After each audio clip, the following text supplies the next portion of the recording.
The wind howled outside as I stood in front of the eerie hotel, its looming facade casting ominous shadows in the pale moonlight. The Old Wick Hotel, as it was known, had an unsettling reputation that had kept me away all these years, but fate had forced me to seek shelter there that fateful night. With trepidation, I pushed the heavy wooden doors open, and an icy chill washed over me, causing me to shiver involuntarily. The dimly lit lobby felt ancient and desolate, like a place forgotten by time. The receptionist, a gaunt figure with hollow eyes, greeted me with a haunting smile that sent shivers down my spine. "Welcome to the Old Wick Hotel. We've been expecting you," she whispered in a voice that seemed to echo from the depths of a long-abandoned well. I brushed off the unsettling feeling and headed to my room on the 4th floor. The hallways were narrow, and the flickering candlelight played tricks on my mind, making the portraits on the walls appear to shift and grimace as I passed by. My knees gnawed at my mind, but I dismissed it as the product of an overactive imagination. As I settled into my room, strange sounds echoed through the walls, disembodied footsteps, mournful cries, and the creaking of floorboards as if someone was wandering the halls. I tried to convince myself it was merely the wind or the building settling, but deep down, I knew there was something far more sinister at play. My unease escalated as the night wore on. Sleep eluded me, and every creak and groan filled me with dread. In the darkness, I glimpsed shadowy figures moving in the corners of my room, their presence suffocating and menacing. Fear gripped me, and I scrambled to switch on the bedside lamp, only to find it flickering and dimming. With trembling hands, I reached for my phone to call for help, but the device was inexplicably dead.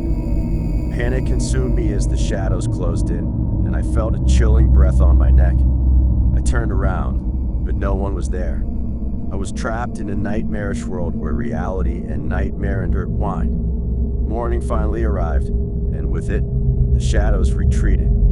I fled the Old Wick Hotel, vowing never to return.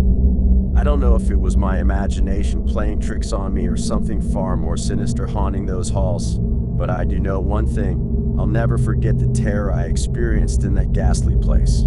The Old Wick Hotel holds secrets best left undisturbed, and I pray that no one else falls victim to its malevolent grasp. The moon hung low in the ink-black sky as I wandered through the desolate graveyard, drawn by an inexplicable force. The crunch of fallen leaves beneath my feet echoed through the eerie silence. Tombstones loomed like silent sentinels, marking the resting places of the departed. The air was thick with an otherworldly chill, and an unsettling feeling gnawed at my gut.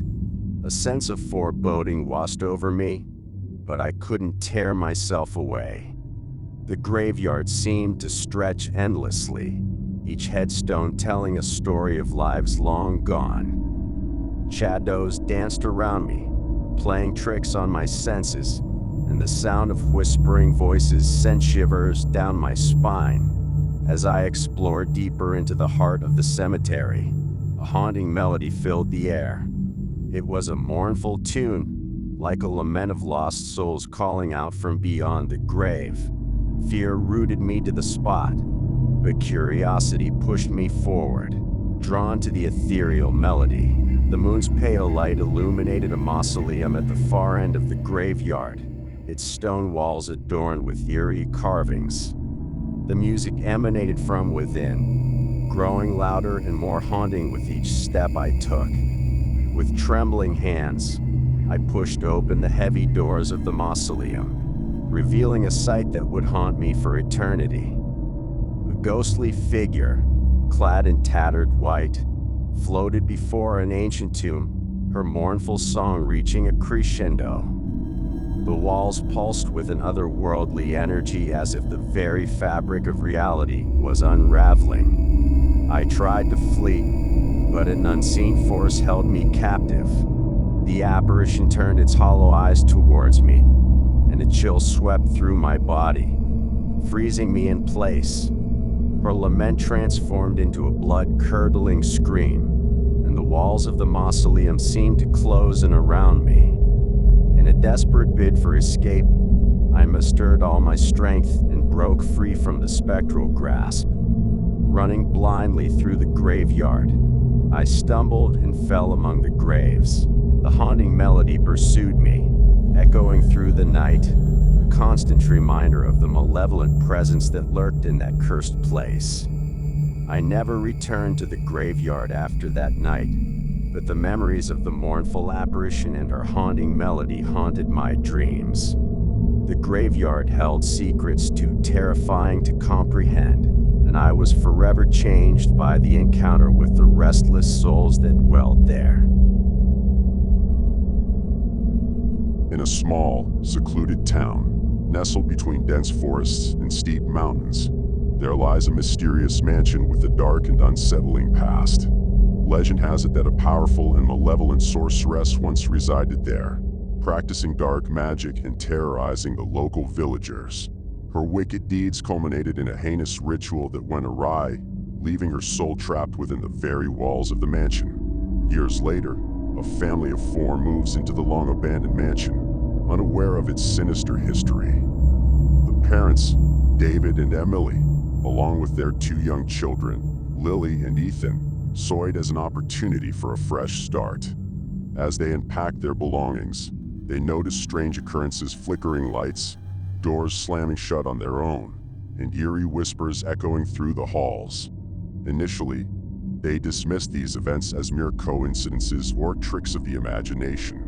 But soon, the disturbances escalated into something much more terrifying. Night after night, the family endured relentless nightmares that seemed to blur the lines between dreams and reality. Shadows danced menacingly in the corners, and whispers grew louder, calling out their names in sinister tones. As fear took hold of the family, they sought help from the locals, who, knowing the mansion's grim history, warned them to leave.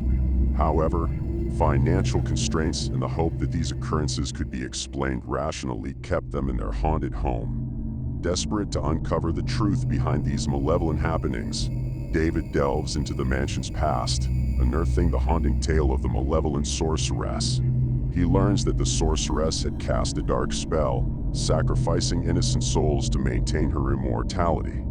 Her spirit now hungered for more souls to quench its eternal thirst, and the unsuspecting family had walked right into her trap. As the nights grew colder and the veil between the living and the dead thinned, the family's grip on reality slipped further. They were tormented by nightmarish visions and possessed by the evil energy that permeated the mansion's walls. Their relationships frayed, and they turned against each other, each family member experiencing personal horrors tailor-made by the vengeful spirit. With their lives hanging by a thread, David and Emily seek the help of a reclusive paranormal expert who specializes in confronting malevolent spirits. Armed with ancient texts and talismans, the expert leads them in a dangerous ritual to challenge the wicked sorceress's dominance over their home. The final night arrived, the night of the ritual. As the family stands together, facing the malevolent spirit, they must confront their deepest fears and darkest secrets. Their love for each other becomes the last line of defense against the relentless evil that threatens to consume them. In a heart-pounding climax, the family's willpower, love, and the expert's knowledge are put to the ultimate test. In a harrowing battle against the malevolent sorceress, they must discover the true power of their unity to break the curse and free the mansion from its haunting echoes. But not all will make it out unscathed, and the horrors they've endured will leave an indelible mark on their souls. As dawn breaks, the family must decide whether to remain in the mansion, forever changed by the ordeal, or leave behind the terrors and the memories of what they've faced. Either choice carries consequences they can never fully escape, for some echoes linger long after the darkness fades.